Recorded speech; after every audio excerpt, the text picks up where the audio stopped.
বাজার থেকে একটা কাঁচা আম এনে রেখে দিয়েছিলাম অনেক দিন ধরে ফ্রিজে। তো আজকে ভাবলাম যে আমটাকে বার করে কিছু একটা করে খেতে হবে।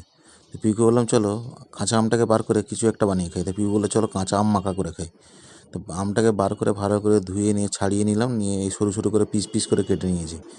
নিয়ে এবার এর মধ্যে বিট নুন দিয়েছি, লঙ্কার গুঁড়ো দিয়েছি, চিনি দিয়েছি। চিনি দিয়ে ভালো করে এটাকে ঝাঁকা নাকা করে নাচিয়ে কুঁদিয়ে নিয়ে একদম ভালো করে মেখে নিয়েছি আমটাকে।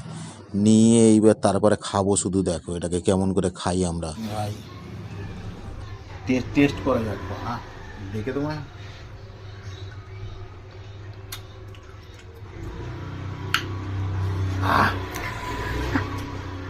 মিষ্টি লাগে না, ঝাল।